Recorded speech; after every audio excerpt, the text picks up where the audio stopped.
hermanos, queremos saludarles en el amor del Señor.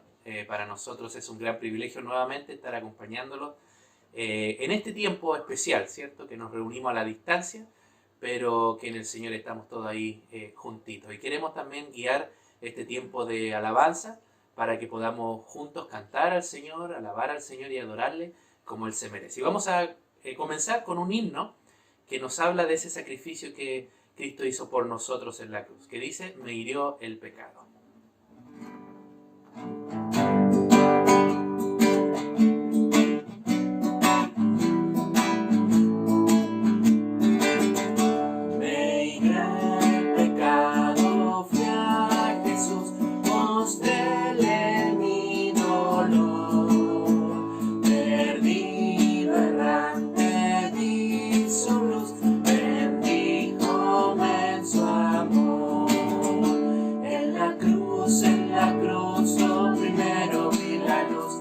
Las manchas de mi alma yo lavé.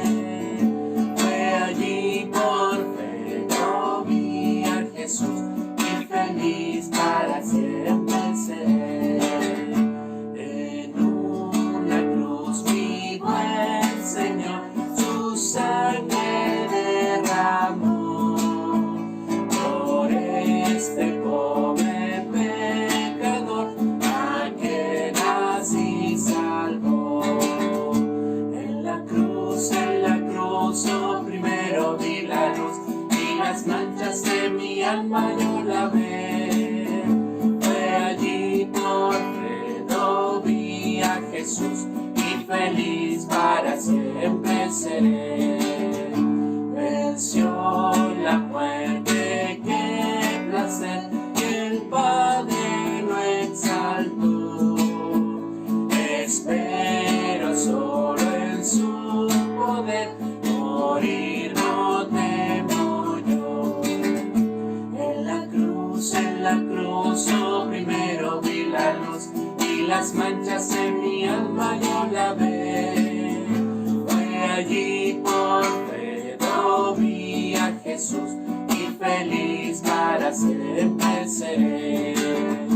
Aunque Él se fue, conmigo está el gran Consolador. Por Él entrada tengo ya al reino del Señor. En la cruz, oh, primero vi la luz y las manchas en mi alma yo lavé. Fue allí por fe, lo vi a Jesús y feliz para siempre seré. Vivir en Cristo trae la paz, con Él habitaré. Ya suyo soy y no ya más a nadie temeré. En la cruz, oh, primero vi la luz y las manchas de mi alma yo lavé. Allí por fe lo vi a Jesús y feliz para siempre seré.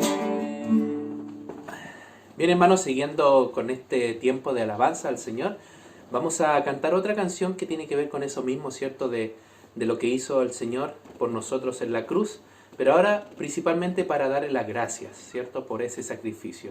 Y justamente esta canción lleva por título Gracias. Así que le invito ahí a alabar al Señor con esta canción.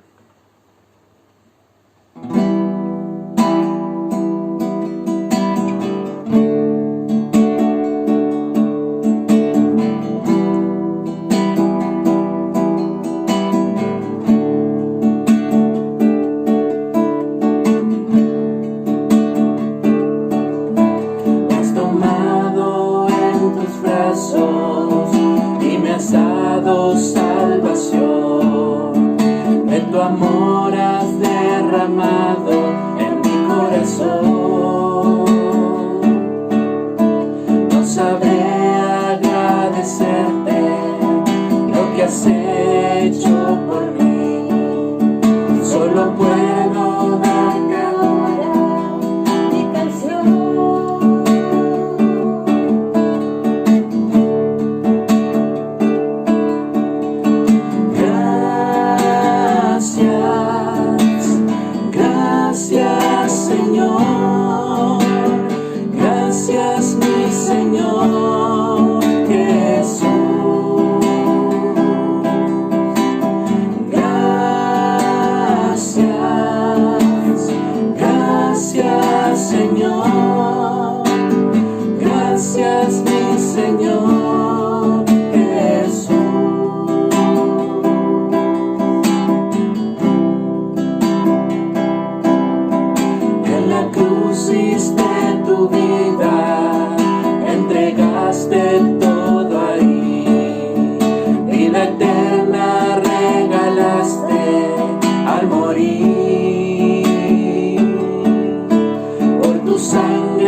entrar confiadamente ante ti.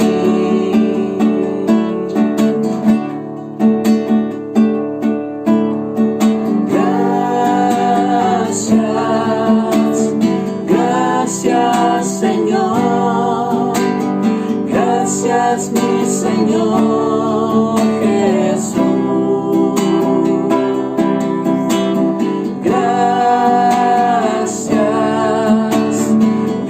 Gracias Señor, gracias mi Señor Jesús.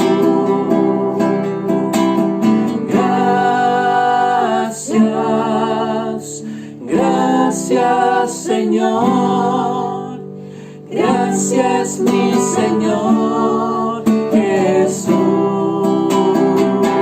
para darte las gracias. Gracias Señor, gracias mi Señor Jesús.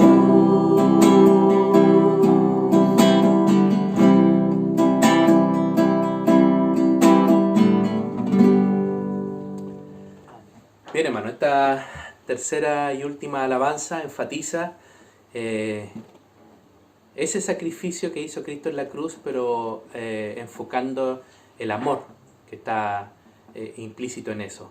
Y por eso esta alabanza lleva por título Inmenso Amor.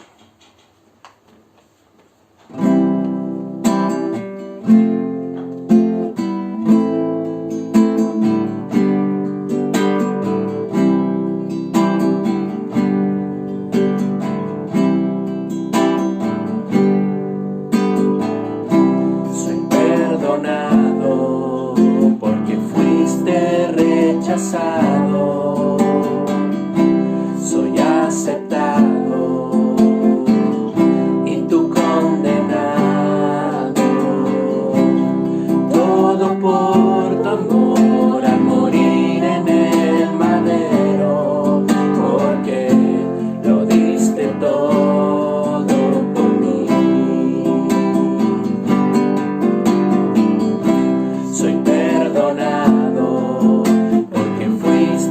rechazado, soy aceptado y tú condenado, todo por tu amor al morir en el madero, porque lo diste todo por mí. Inmenso amor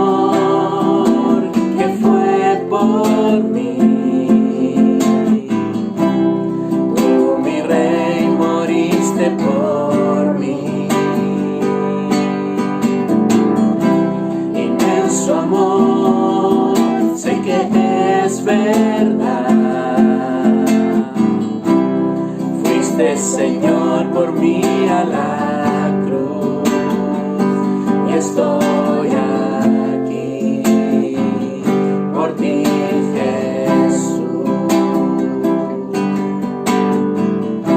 Soy perdonado porque fuiste rechazado, soy aceptado y tú condenado, todo por tu amor al morir en el madero, porque lo diste todo por mí.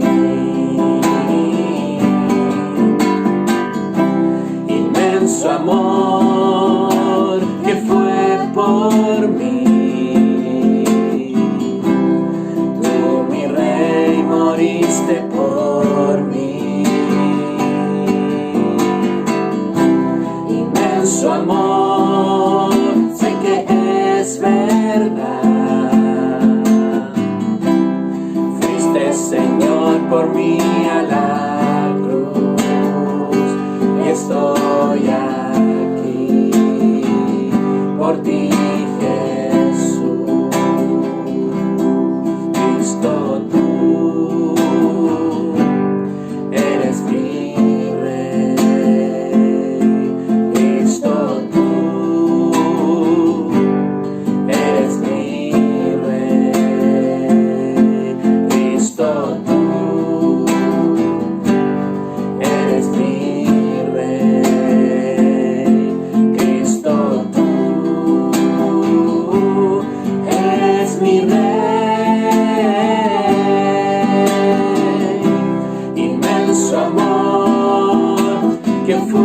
por mí. Tú, mi Rey, moriste por mí. Inmenso amor, sé que es verdad. Fuiste, Señor, por mí a la cruz, y estoy aquí por ti, Jesús, y estoy aquí por ti, Jesús.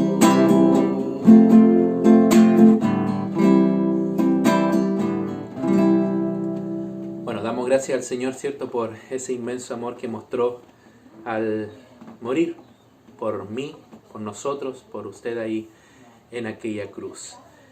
Bueno, damos gracias al Señor por este tiempo de alabanza y estamos orando, ¿cierto?, para que ya esto pueda pasar pronto y poder verles a cada uno de ustedes, poder abrazarnos nuevamente, poder tener un tiempo de alabar al Señor, pero ahí todos juntos, ¿cierto?, en el templo, poder alabar al Señor. Así que, pero mientras tanto, tenemos que seguir siendo obedientes y dando testimonio a través, ¿cierto?, de quedarnos en casita y poder tener este tiempo a la distancia. Vamos a dejar el tiempo también con nuestro pastor Iván, que tiene la preciosa responsabilidad, la preciosa labor de poder entregarnos la palabra del Señor, edificarnos a través de ella y poder animarnos también y recordar lo que hizo Cristo por nosotros en aquella cruz. Así que, hermanos, que el Señor les bendiga y dejamos a nuestro pastor con la palabra del Señor. Buenos días, hermanos. Hoy nos reunimos nuevamente para tener este tiempo de estudiar su palabra y considerar lo que hacíamos regularmente un día como hoy, un primer domingo del mes. Recordar la obra redentora de Cristo en nuestro favor. Y vamos a mirar lo que el apóstol Pedro predicó en el día de Pentecostés, donde 3,000 personas llegaron a conocer esta verdad por medio de la predicación de Pedro, donde el Espíritu Santo tocó a estas personas para que ellos comprendieran la obra maravillosa de Cristo en la cruz. Pedro acusa a los oyentes de rechazar y llevar a la muerte a Jesús el Mesías, que vino para proveer salvación espiritual.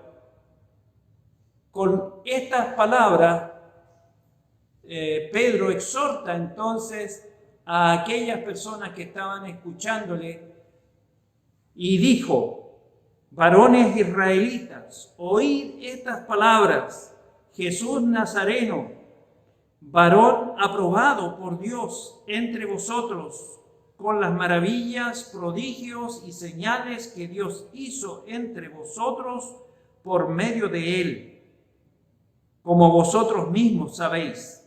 A este, entregado por el determinado consejo y anticipado conocimiento de Dios, prendisteis y matasteis por manos inicuas, crucificándole, al cual Dios levantó, sujetos los dolores de la muerte, por cuanto era imposible que fuese retenido por ella.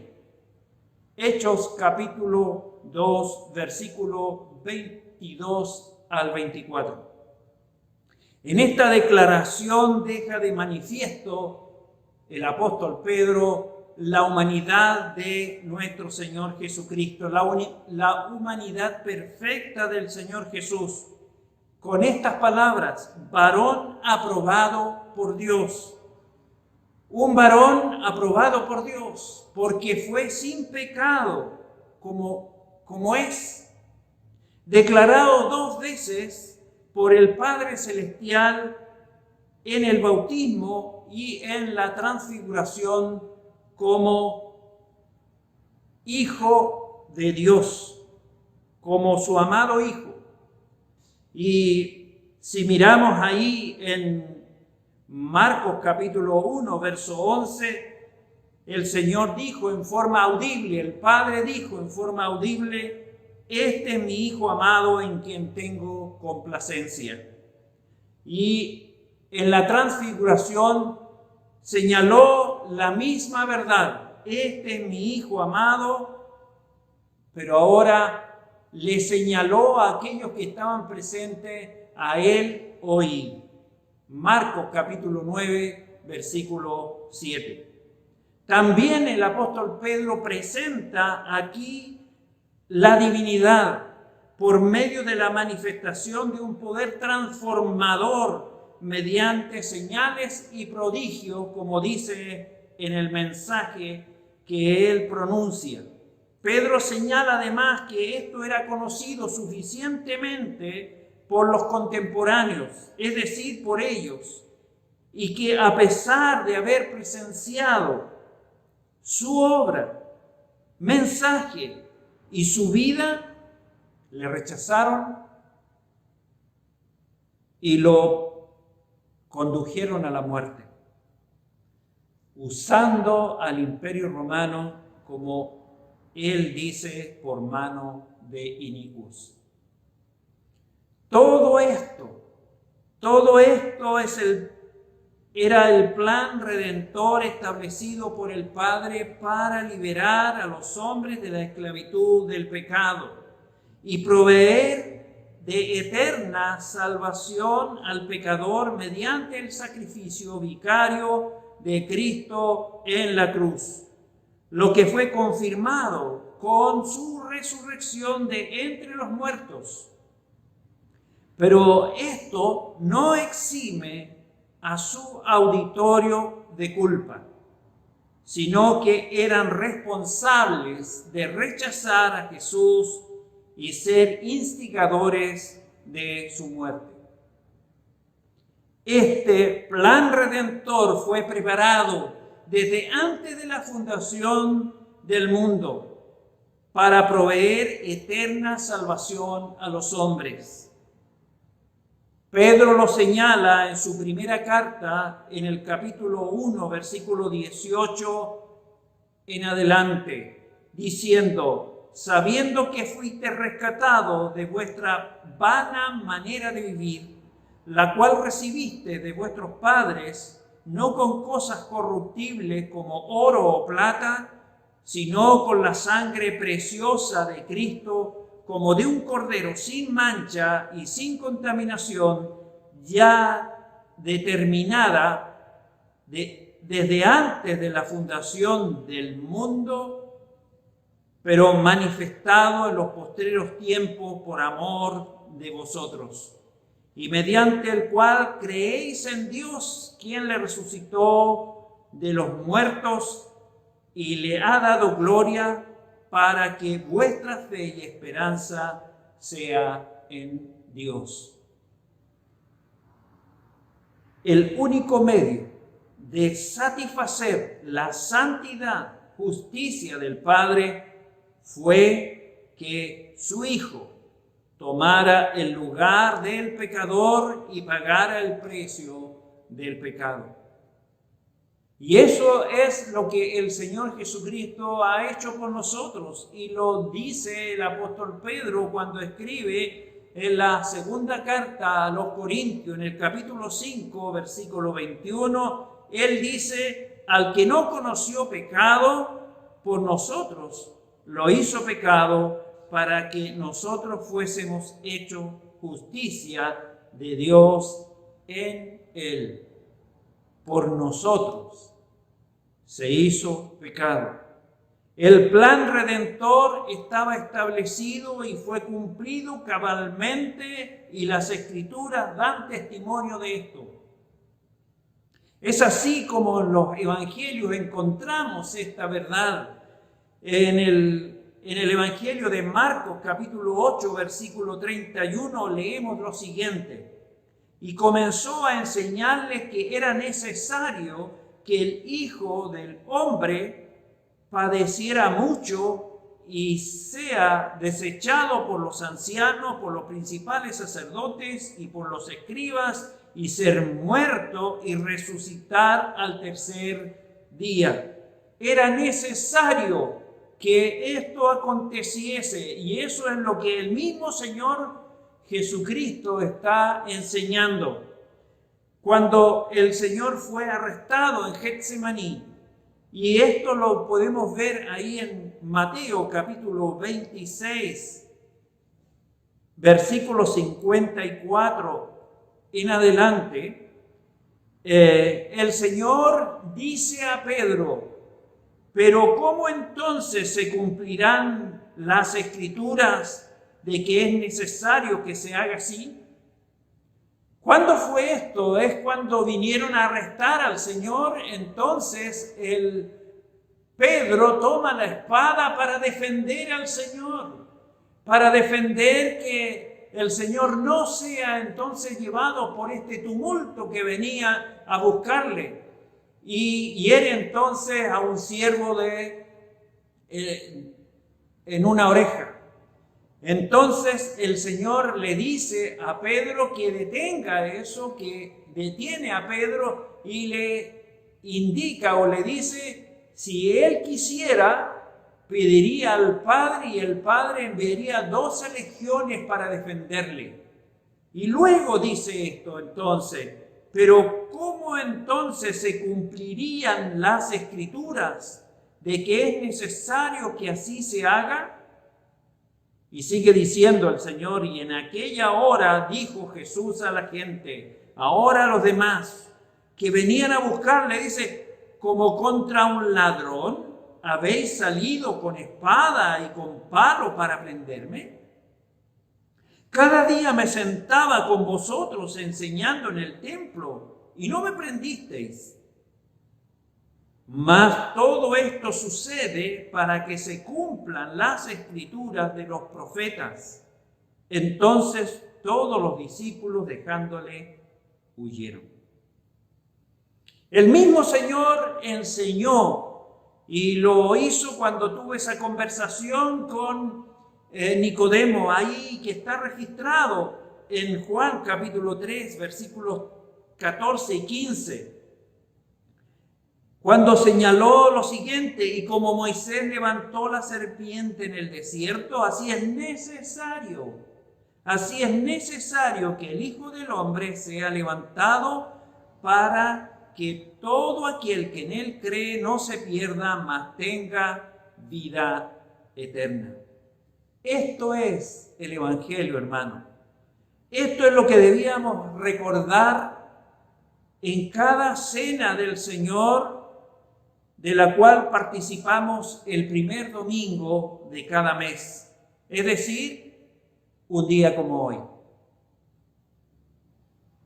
No hubo ni había otra manera o forma de satisfacer las demandas de la justicia y de la santidad de Dios, solo fue mediante la obra sustitutoria de Cristo en la cruz, es decir, por medio de su muerte.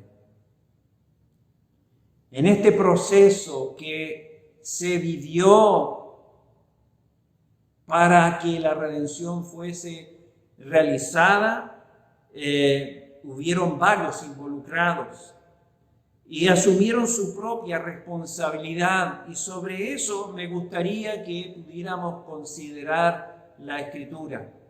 Tenemos una redención que Dios preparó desde antes de la fundación del mundo, pero cuando fue desarrollada, algunos estuvieron involucrados, y queremos entonces mirar a través de las Escrituras aquellos que fueron parte de esto y qué responsabilidad asumieron.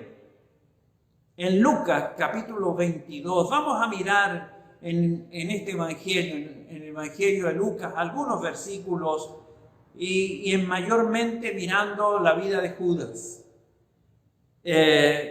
Lucas capítulo 22, busquemos este pasaje para poder mirarlo, y aquí tenemos entonces este pasaje donde describe el complot para matar a Jesús. También hay otros pasajes que nos hablan de este mismo evento. Y en Mateo capítulo 26 Marcos capítulo 14, Juan capítulo 11. Vemos que es un evento importante y que aparece registrado en los 4 evangelios. Miremos entonces el primer versículo de Lucas 22. Dice así la palabra de Dios: estaba cerca la fiesta de los panes sin levadura, que se llama la Pascua. La muerte del Señor Jesús se aproximaba. Los eventos que siguen pertenecen al relato del sufrimiento final del Señor Jesús y ya comienza el principio del último acto de la tragedia. Así lo describe un comentarista, William Barclay, respecto de lo que es la última semana o finalmente el momento final que el Señor experimentó para ir a la cruz. El Señor dijo ahí a sus discípulos lo siguiente: sabéis que dentro de 2 días se celebra la Pascua. Mateo capítulo 26, versículo 2. ¿Y qué era la Pascua? Bueno, la Pascua era una fiesta principal de los judíos. Como ya sabemos, se celebraba el 14 de Nisan, que para nosotros es el mes de abril. El mes de Nisan era el principio del año religioso judaico y entonces se celebraba el día 14 la Pascua, la cena pascual. Y duraba solamente un día, pero a continuación venían la fiesta de los panes sin levaduras. Y en los evangelios a veces la Pascua no solamente se refiere a la cena propiamente tal, sino que también a lo que es la fiesta de los panes sin levadura. Las dos cosas se mencionan como algo como la Pascua. El verso 2 dice: y los principales sacerdotes y los escribas buscaban cómo matarle. Ahí en el Evangelio de Juan, capítulo 11, versículo 47 al 53, hay una frase que quiero resaltar. Dice: desde aquel día acordaron matarle. En este texto leemos entonces, que mencioné de Juan, leemos que hay una afirmación profética de Caifás, que es el sumo sacerdote, que dijo: nos conviene que un hombre muera por el pueblo. Esta profecía era de parte de Dios y tenía que ver con la muerte de Jesucristo como sacrificio por el pecado del mundo. Pero Caifás lo entendía desde el punto de vista político, es decir, viendo que Jesús era un personaje peligroso, sería necesario entonces sacarlo del plano, es decir, ejecutarlo para el bienestar político de la nación. Para Caifás habían 2 caminos acá, 2 alternativas: acabar con Jesús o, de otro modo, ver la nación destruida. Pero había una tercera alternativa, a saber, aceptar a Jesús como el Mesías y salvar la nación tanto política como espiritualmente. La ironía en este caso es lo siguiente: Caifás dice que Cristo tiene que morir para que la nación no sea destruida. Pero la nación fue destruida en el año 70, precisamente porque los judíos rechazaron y crucificaron a Jesús. Según las palabras de Caifás, Jesús ya estaba prejuzgado y condenado a morir, aunque antes de ser juzgado por ello.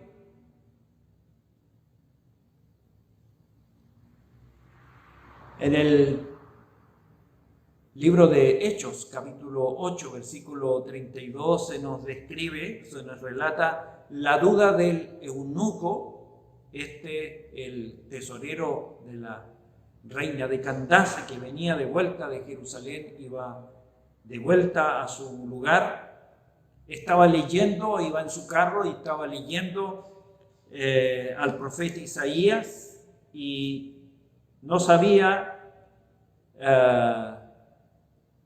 qué significaba la frase, y en su humillación no se le hizo justicia. Y él pensaba decir, bueno, esto lo dice del profeta o de otro. Y Felipe, entonces, que escuchaba esta lectura de este hombre, entonces le pregunta si entiende lo que lee, y ahí le explica que esta referencia es hacia Jesús. Y de ahí en adelante le presenta entonces el mensaje de salvación, y terminó entonces su viaje de retorno con una transformación de vida. Y fue bautizado también. Por tanto, ¿qué se esperaba de ello cuando juzgaron a Jesús? En realidad, lo que fueron juzgados en todo esto fueron los judíos y los romanos. Jesús fue juzgado por Anás, el sumo sacerdote, según la ley de los judíos. Luego por el concilio con Caifás, el sumo sacerdote nombrado por Roma. Después por Pilato. Luego por Herodes. Y otra vez por Pilato para la sentencia final. Ellos habían acordado, como dice el texto, buscaban la manera de matarlo. Pero temían al pueblo, dice la segunda parte del versículo. Porque temían al pueblo. Según Mateo capítulo 26, versículo 3, se reunieron en el patio del sumo sacerdote llamado Caifás. Los principales sacerdotes eran las cabezas de los 24 cursos de sacerdotes que servían por turno en el templo. El sumo sacerdote Caifás era el que presidía el concilio o el Sanedrín, y este Sanedrín tenía la autoridad para juzgar y condenar a los transgresores. Se reunieron para considerar cómo podrían destruir entonces a Jesús, porque les había avergonzado públicamente. Cuando en el Evangelio de Mateo, capítulo 23, el Señor les trata a ellos como hipócritas. Reconocían que estaban perdiendo el control sobre la gente. Dice la Escritura que ellos mismos decían, bueno, conviene que nosotros lo destruyamos porque muchos le siguen. Ahí en Juan capítulo 11, versículo 48. En la entrada triunfal de Jesús indica su gran popularidad. Mucha gente estaba dando honra al que venía montado en un pollino.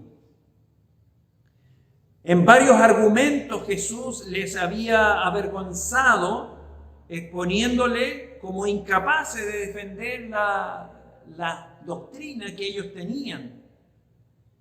No pudieron contestar palabra alguna cuando expuso su hipocresía. ya mencioné, Mateo capítulo 23. Por esto estaban muy resentidos y resueltos a matarle. Así podemos leer ahí en Mateo capítulo 26, versículos 4 al 5, y dice: y tuvieron consejo para prender con engaño a Jesús. Es decir, para prender a Jesús y condenarle antes de que el pueblo pudiera levantar oposición fuerte. Tuvieron consejo para prender con engaño a Jesús y matarle, dice el texto.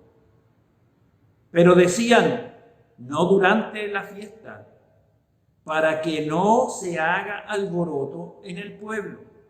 Sin embargo, Jesús fue crucificado precisamente durante la fiesta de la Pascua, mostrando claramente que ni los romanos ni los judíos estaban en control de ese evento, sino él mismo decidía todo. Cristo vino al mundo para dar su vida y la dio voluntariamente. Eso es lo que está registrado en el Evangelio de Juan, capítulo 10, versículo 18. Nadie, dijo el Señor Jesús, nadie me la quita, sino que yo de mí mismo la pongo. Tengo poder para ponerla y tengo poder para volverla a tomar. Hasta que su hora llegara, nadie podía hacer nada. Pero ahora él mismo está listo para dar su vida, siendo el Cordero de Dios que quita el pecado del mundo. Iba a morir durante la Pascua. La gente creía que Jesús era por lo menos un profeta importante. Así lo registra Mateo capítulo 16, versículo 14. Algunos, mayormente los de Galilea, especialmente algunos de los discípulos, creían que era el Mesías. Los judíos de todas las naciones se reunían en Jerusalén para las fiestas anuales, y eran 3. Y eso lo podemos verificar cuando leemos ahí el libro de los Hechos, en el capítulo 2, cuando habla del día de Pentecostés y que venían de muchos lugares, gente, judíos y prosélitos, venían entonces a participar de esta fiesta. Se ha sugerido que habían casi 3 millones de judíos que estaban presentes durante la Pascua, y frecuentemente habían tumultos. El temor de los líderes se expresa en Juan capítulo 11, versículo 48, al cual he hecho referencia como cita. Si le dejamos así, está hablando de Jesús, si dejamos a Jesús que siga con su ministerio, todos creerán en él, y vendrán los romanos y destruirán nuestro lugar santo y nuestra nación. Ese era el temor que tenían los líderes. Pero ignoraban el plan de Dios y la actitud sumisa del Señor Jesús a ese plan. Porque el Señor Jesús dijo: yo he venido para hacer la voluntad de mi Padre. Si Jesús hubiera permitido que Pedro usara la espada para iniciar una rebelión, los temores de los líderes se habrían realizado. Pero Dios había escogido precisamente esa Pascua para ofrecer sobre la cruz al Cordero de Dios que quita el pecado del mundo. Los judíos no querían ser responsables por un alboroto entre el pueblo y buscaban esta manera de ver cómo poder destruir a Jesús, cómo poder matar a Jesús. Pero sí estaban dispuestos a crucificarle. Y estuvieron muy contentos cuando Judas ofreció entregar a Jesús y les fue conveniente llevar entonces a cabo este plan que ya lo tenían predeterminado. El temor al pueblo era el obstáculo principal para los líderes, como ya hemos mencionado. Para los romanos, la Pascua era el tiempo apropiado para ejecutar criminales y para manifestar entonces el poder que tenían ellos sobre el pueblo.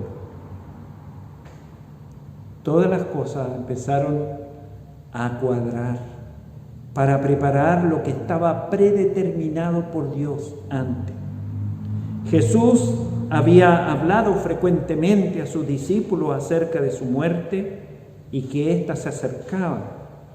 Ahí podemos leer en los evangelios esta verdad en Juan capítulo 2, versículo 19 y etc. Abiertamente Jesús predijo su muerte. Mateo capítulo 16, versículo 21 y 23. Pero también, aunque los líderes dijeron no durante la fiesta, precisamente durante esa fiesta, Jesús iba a morir.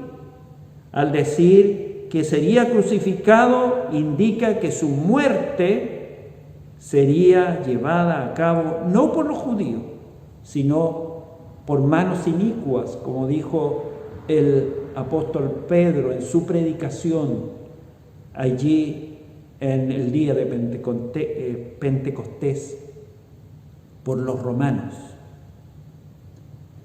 El relato de Lucas sigue en el verso 3 señalando lo que aconteció con Judas. Y entró Satanás en Judas por sobrenombre Iscariote, el cual era uno del número de los 12. Lucas hace una descripción muy exacta de qué persona se está refiriendo. En el Evangelio de Lucas, la referencia a Satanás, hay varias menciones. Judas había escuchado, había tenido comunión, había observado a Jesús muy de cerca por varios años, 3 años a lo menos, pero aparentemente, pese a todo ello, no tenía una relación personal con el Cristo por medio de la fe.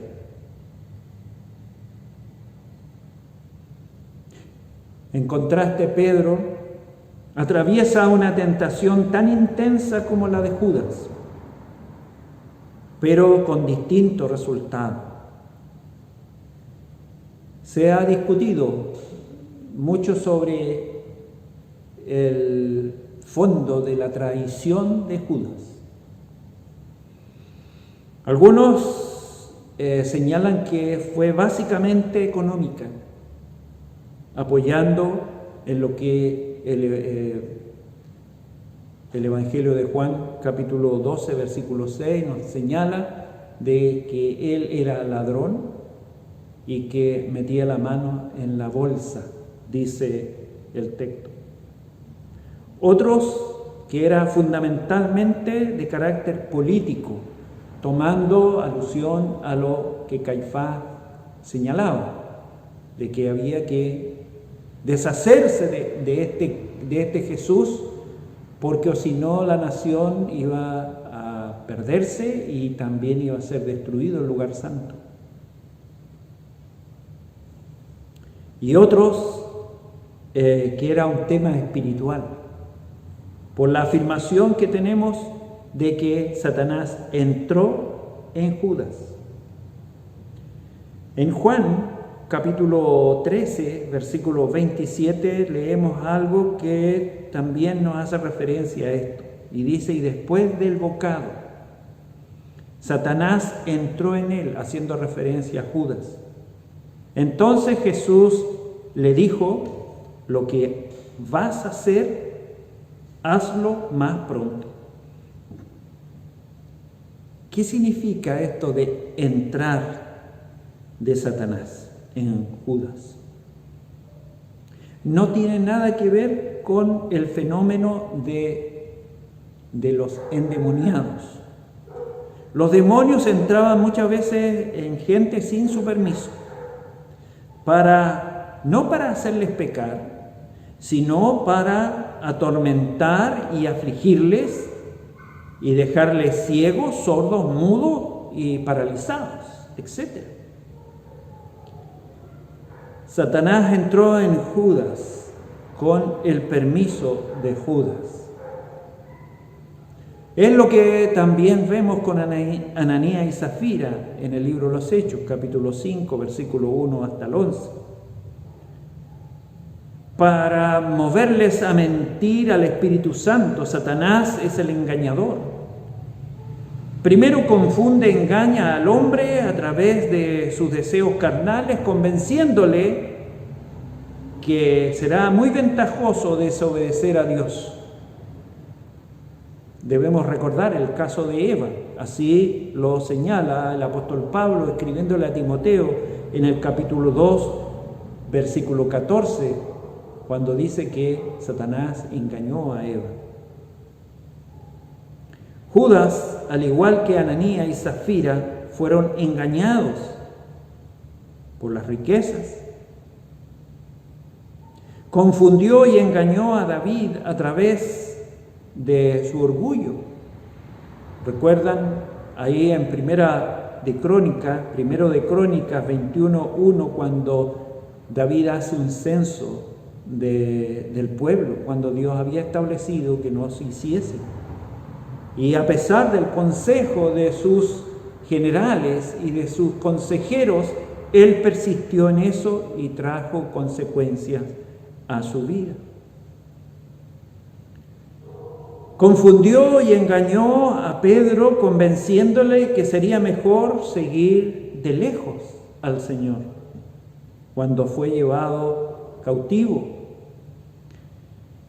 y calentarse junto a las brasas del enemigo, y luego cuando estaba en medio de los enemigos de Jesús que se estaban calentando en aquella fogata, le negó 3 veces. Así actúa Satanás. ¿Cuántos creyentes a veces hacen lo mismo? Dejan que Satanás tiente sus vidas. Satanás confunde y engaña a mucha gente, cegando su entendimiento, así lo dice Pablo en 2 a los Corintios, capítulo 4, verso 4. Porque no ama la verdad, así lo dice Juan en capítulo 8, capítulo 8 de Juan.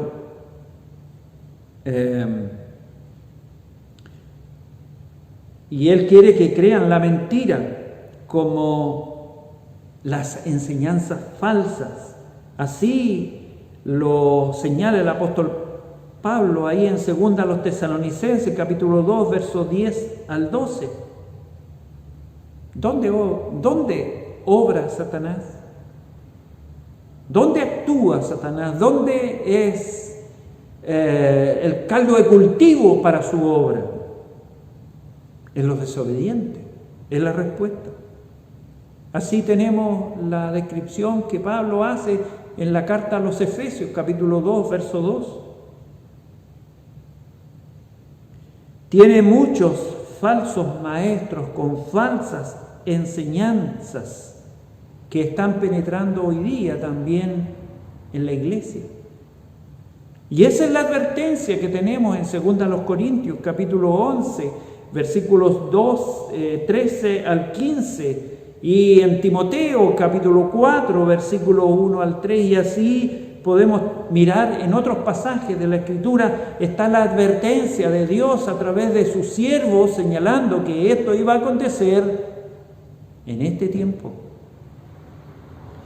Y a través del ministerio de estos falsos ministros y que enseñan falsas enseñanzas, falsa doctrina, entonces Satanás tiene a muchos cautivos.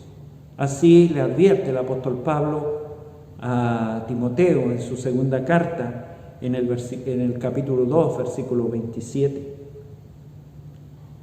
Tenemos la advertencia a nosotros los creyentes mediante la Escritura, con estas palabras: no des lugar al diablo.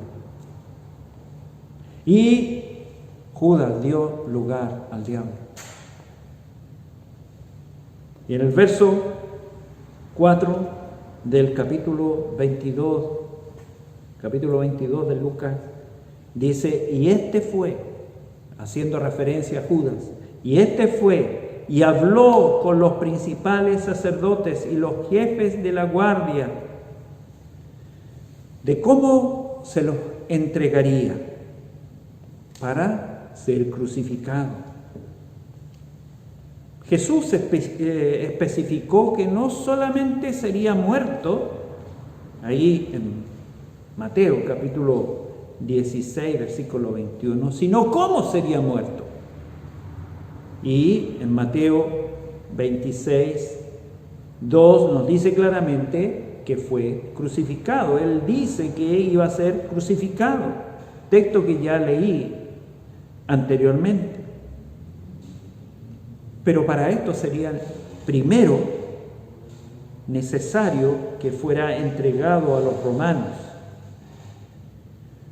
Judas lo entregó a los judíos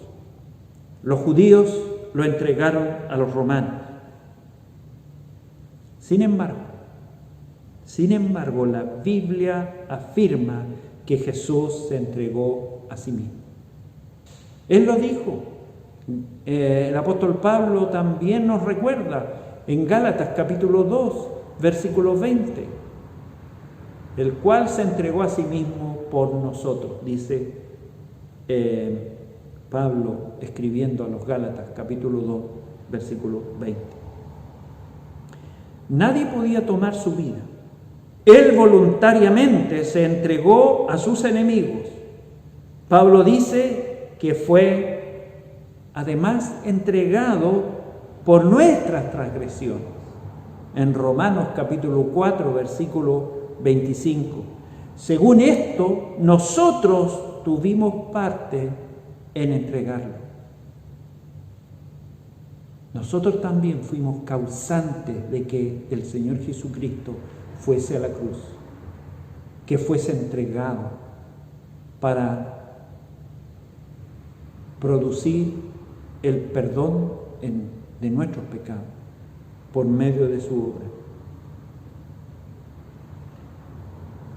Verso 5 sigue diciendo Lucas, dice: ellos se alegraron y convinieron en darle dinero.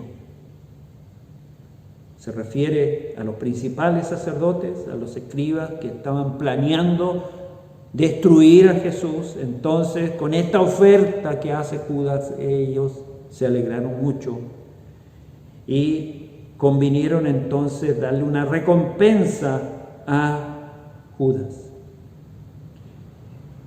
El pensamiento malo y carnal produce mucha alegría en los que están bajo el dominio de Satanás, pero la risa de los tales será convertida en lloro y en crujir de dientes si no se arrepienten. Y hoy día tenemos personas que quizás pueden disfrutar la vida, pero están rechazando al Señor. Su alegría en el día de hoy, en el futuro, en el momento de rendir cuenta a Dios, se va a convertir en lloro y en crujir de dientes. Sigue el verso 6 dice, y él se comprometió y buscaba una oportunidad para entregárselo a espaldas del pueblo. La versión de las Américas, la versión de la Biblia de las Américas, traduce esto como sin que el pueblo lo advirtiera, la última frase.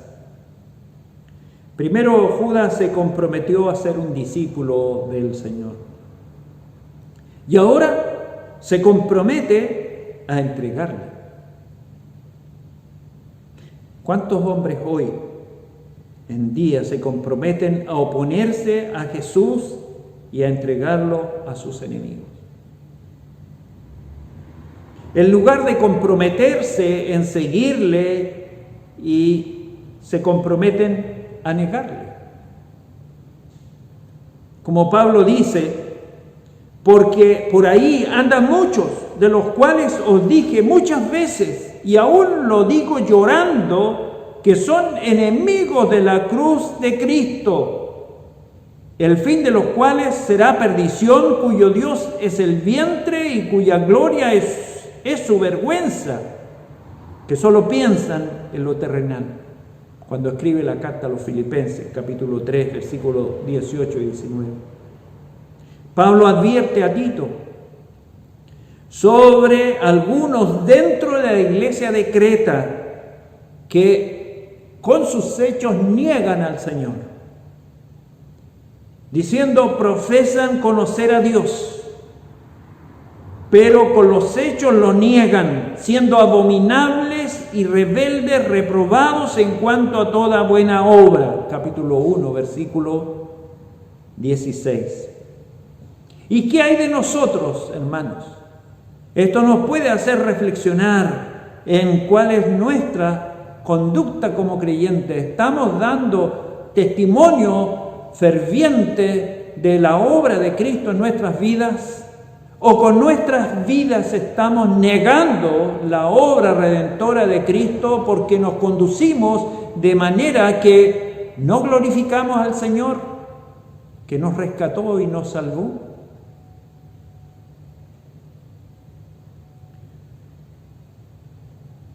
Ahora, el Señor en los capítulos, los versículos que vienen en el capítulo, Él instaura entonces la cena del Señor, la que hoy hubiéramos recordado si nos pudiéramos reunir.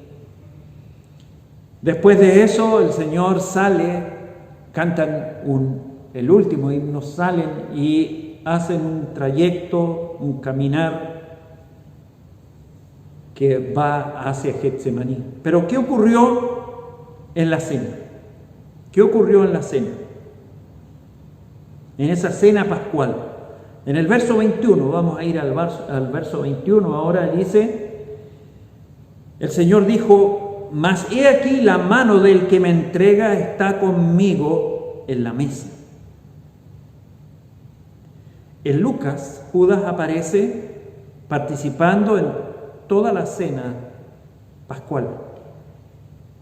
En Juan, capítulo 13, versículo 21 en adelante, se ve que él sale al iniciar la cena. En Mateo y Marco usted puede leer y señala que toma parte en la mitad de la cena. Por lo que podemos argumentar que Judas participa en parte de la cena pascual y después él se retira. Y cuando él está presente, antes de salir, entonces el Señor señala esto. He aquí la mano del que me entrega está conmigo a la mesa.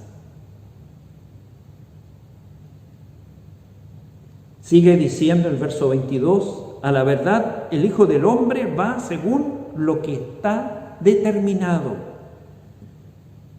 Horizo es la palabra griega que describe esto, determinado.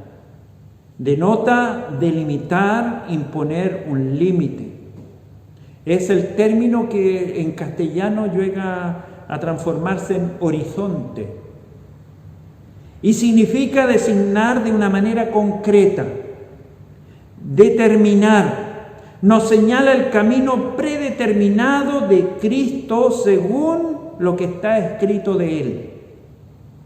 Así se describe ahí en pasajes como el Salmo 41, versículo 9, que hace mención entonces a esta verdad. A que voluntariamente Jesús estaba poniendo su vida, como ya hemos leído en el Evangelio de Juan. Era el plan predeterminado de Dios, por eso el diablo no podía jactarse de victoria alguna. Lo que sucedió era según el plan de Dios, con la plena colaboración de Jesús. El diablo no le quitó la vida, ni Judas no era inocente, tenía la misma culpa como si ese acto no se hubiera predeterminado. No fue juzgado, y lo vamos a ver más adelante, no fue juzgado por lo que Dios había predeterminado, sino solamente por su propio acto. Y el Señor dice: ay de aquel hombre por quien es entregado. En el Evangelio de Mateo, en el capítulo 26, versículo 21, dice: y mientras comían, dijo: de cierto os digo que uno de vosotros me va a entregar.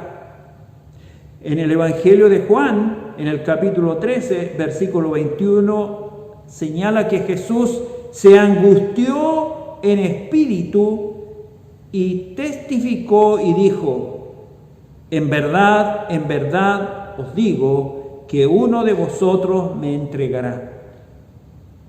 ¿Por qué dijo esto? ¿Con qué propósito? Convenía que los apóstoles sus discípulos estuvieran prevenidos, pero ¿tenía alguna razón o algún propósito en cuanto a Judas mismo? Jesús tenía poder para detener a Judas, no lo hizo. Pero sí le dijo a él y a los demás que él sabía los planes de Judas. La Biblia no explica por qué de este anuncio, pero se puede ver que con esto Jesús le hizo confrontarse a lo que estaba pensando hacer. Como si lo detuviera en un rato, en un momento, y le hizo ver que él sabía lo que pensaba hacer y que esto le estaba dando una oportunidad a él de reflexionar seriamente sobre sus actos. Es como si le hubiera dicho: mira lo que estás por hacer.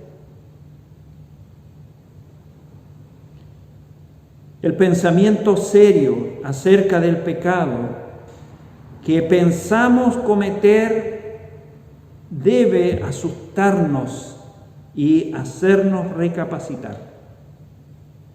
Si Judas hubiera aprovechado ese momento para reflexionar, seguramente no habría seguido con su plan.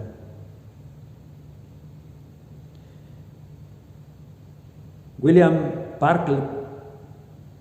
Barclay dice: es mucho peor el pecado frío, calculado, indiferente, predeterminado, que sabe a sangre fría lo que está haciendo, a quien se enfrenta con el horror del hecho. y con la mirada amante de Jesús, y sin embargo elige su propio camino. Es decir, a sabiendas, cuando pecamos a sabiendas, el pecado es peor. Sabiendo que Dios no quiere que hagamos tal cosa y lo hacemos, nos hace culpable y más culpable.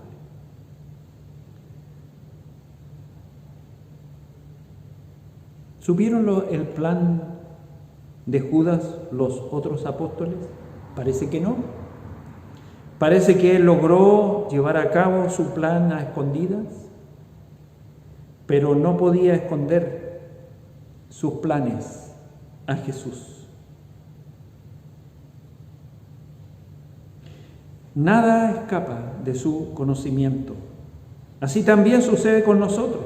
A veces podemos esconder nuestros malos hechos de los hermanos, pero no de los ojos de Dios. ¿Recuerdan el Salmo de David, el Salmo 139, versículo 7? ¿A dónde huiré de tu espíritu? ¿A dónde me iré de tu espíritu? ¿A dónde huiré de tu presencia? De ningún lado. Dios sabe todo. No lo podemos engañar. Con la expresión "ay", que comienza esta frase que el Señor hace aquí en el verso 22. Ay de aquel hombre por quien es entregado. Lo que Jesús dice acerca de Judas muestra lo enorme del crimen. De este pecado que resulta o resultaría en castigo. Pero también este ay es apropiado para todos los hombres que mueren en el pecado porque rechazan a Cristo. Ay de aquel que rechaza a Cristo y tiene que pagar su culpa porque le da la espalda a Dios. Verso 23. Entonces ellos comenzaron a discutir entre sí quién de ellos sería el que había de hacer esto.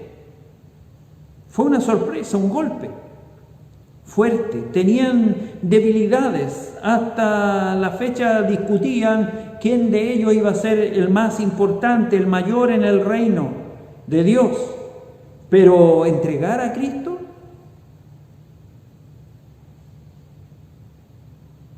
en Juan capítulo 13, versículo 22, dice: entonces los discípulos se miraban unos a otros dudando de quién hablaba.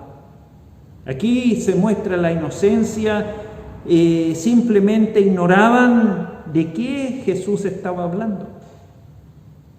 También indican su relación estrecha con Jesús, humildemente preguntan sobre esto y examinan sus corazones. Y viene a ellos quizás la pregunta: ¿acaso soy yo, Señor?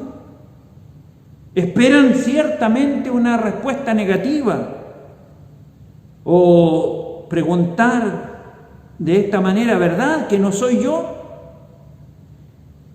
Eran capaces de desamparar al Señor y lo hicieron, pero no entregarle. No sabían que Jesús hablaba, que esto iba a acontecer esa misma noche. Parece que no sospechaban tampoco de quién sería, menos de Judas. El verso que continúa dice: entonces él respondiendo dijo: el que mete la mano conmigo en el plato, ese me va a entregar. Al participar de esa cena, con traición en el corazón, era una violación de la comunión más sagrada. Es como participar de la cena estando enemistado con otro hermano. Es participar de la cena y tener pecado o estar con algo que no está arreglado. Es algo similar a lo que aquí está aconteciendo. Así es el énfasis. Aún después de comer conmigo, en este momento solemne, me entregará. El Salmo 41:9 dice: el que mete conmigo en el plato ese es el que me traicionará. El plato, ¿qué es lo que contenía ese plato? Una salsa amarga de pasas, dátiles, higos mezclados con vinagre y otras especies. Pedro quiere saber quién es y le indica al que está más cerca, probablemente Juan, el que estaba reclinado sobre su pecho, y le pregunta: bueno, ¿y quién es?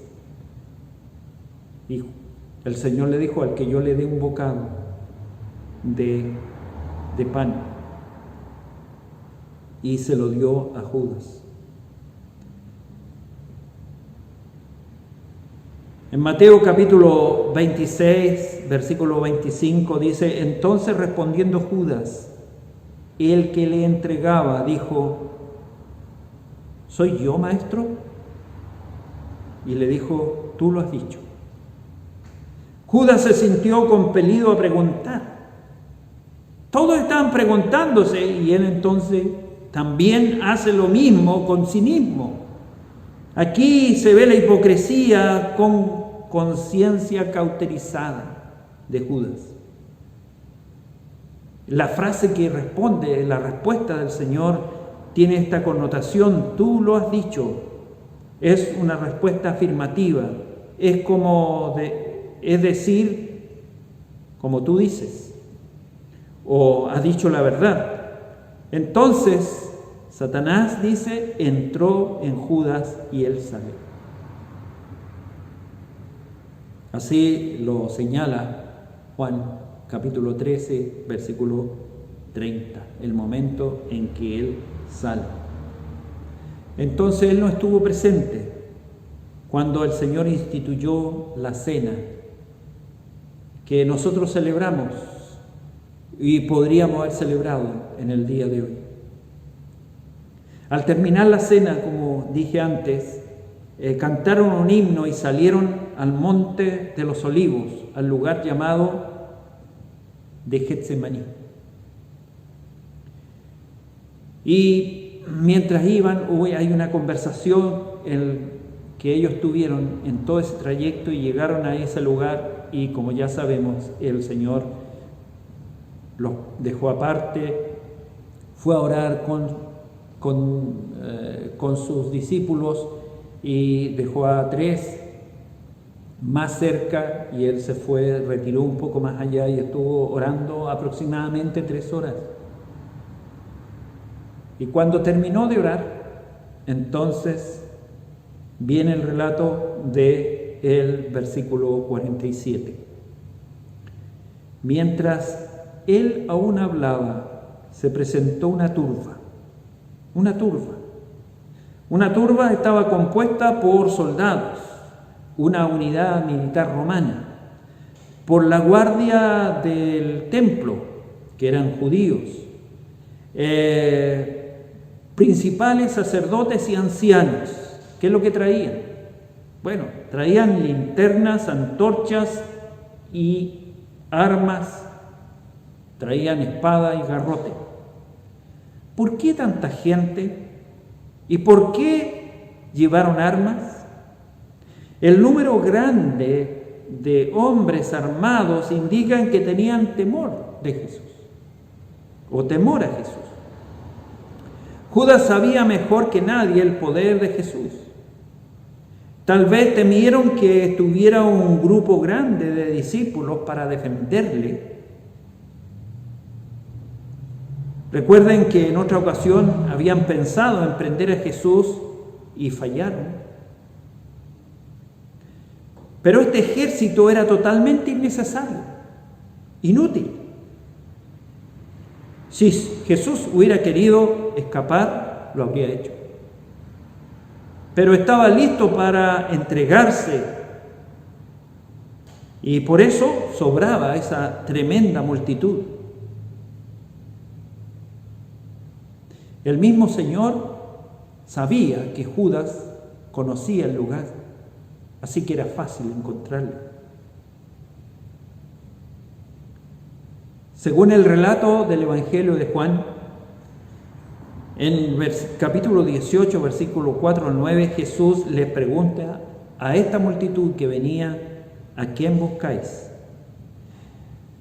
No había ninguna necesidad de que Judas lo identificara con un beso, como leeremos, porque Jesús mismo se adelantó para identificarse.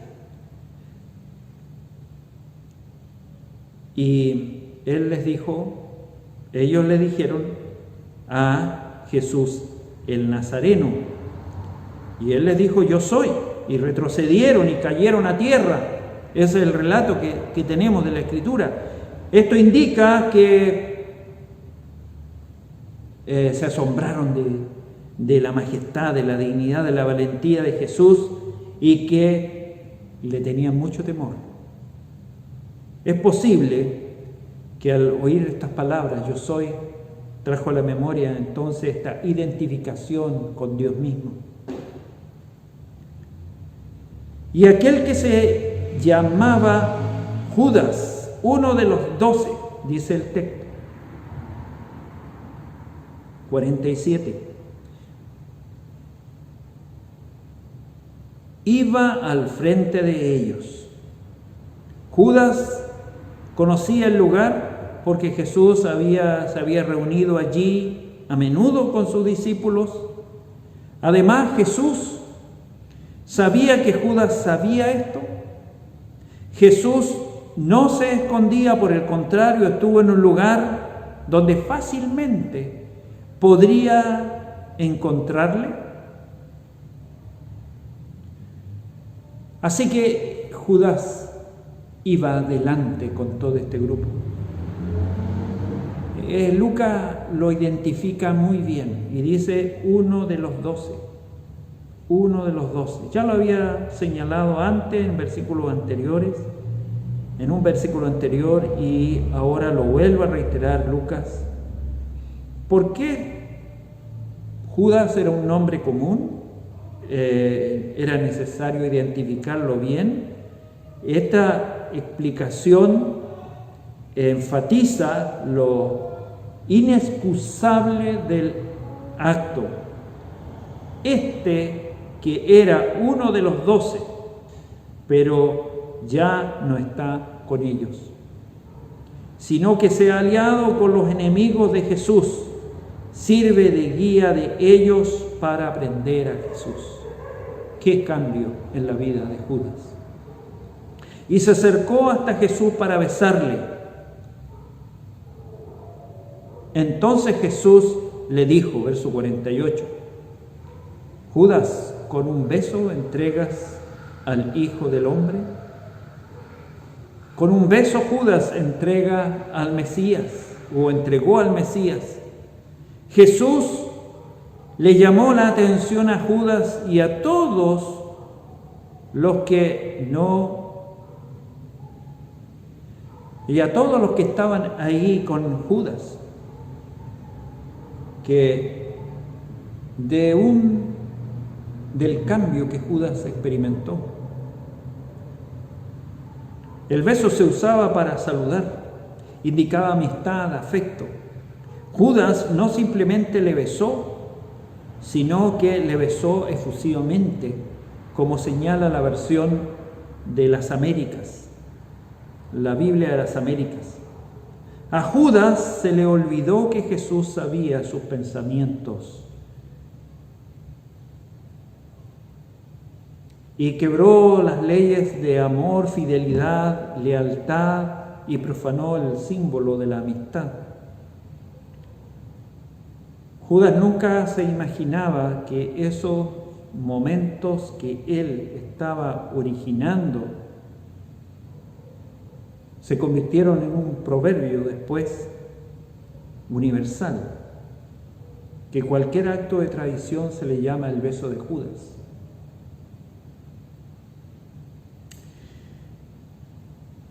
Jesús en Mateo, capítulo 26, 50, dice así: Jesús le dijo: amigo, ¿a qué vienes? Entonces se le acercaron y echaron mano a Jesús y le prendieron. Jesús le hizo pensar qué hacía y que reconocía que Jesús entendía perfectamente lo que hacía. La pregunta significa para Judas: Judas, quítate la máscara, reconoce realmente lo que eres. Es probable que estas palabras tuvieran mucho más que ver con esa desesperación con que Judas se presentó delante del Señor. No podemos saberlo claramente, pero ese fue lo que registra Mateo. Nuestro Señor Jesucristo fue prendido y llevado luego a la cruz. Fue prendido para que nosotros gozáramos de plena libertad. Él pagó el precio de nuestra maldad. Él fue hecho pecado por nosotros. Nuestro Señor fue a la cruz para pagar el precio del pecado. ¿Y nosotros? ¿Qué pasa con nosotros hoy día?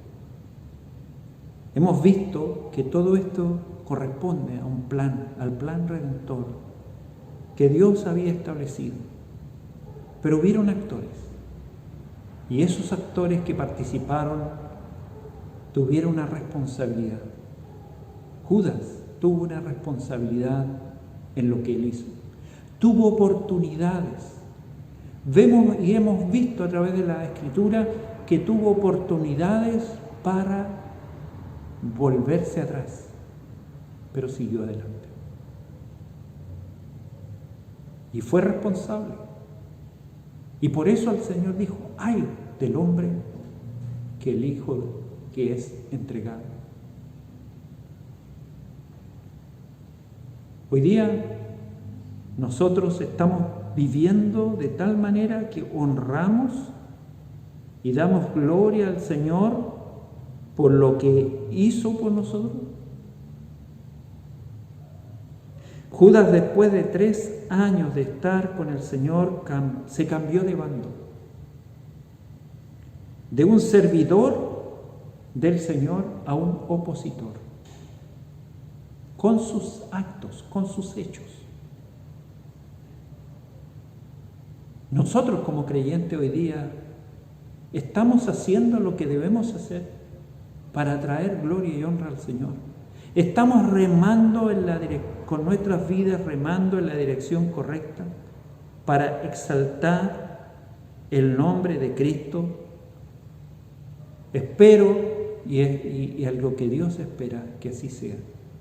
Que nosotros no seamos como lo que dice el apóstol Pablo. Dice, y lo dice llorando, es decir, algunos se han convertido enemigos de la cruz. ¿Por qué? Porque sus vidas no reflejan una vida transformada, una vida cambiada. Todo este plan redentor estaba determinado y Dios lo llevó a cabo. A pesar de los hombres, estaba y se cumplió cabalmente. ¿Para qué? Para que nosotros los creyentes tengamos redención, para que nosotros podamos vivir una vida que glorifique al Señor. Así que, hermanos, es el gran desafío que nosotros tenemos, de poder recapacitar y poder llevar adelante la tarea que el Señor nos ha dejado, de poder llevar y manifestar las virtudes de aquel que nos llamó desde las tinieblas a su luz admirable. Que el Señor les bendiga.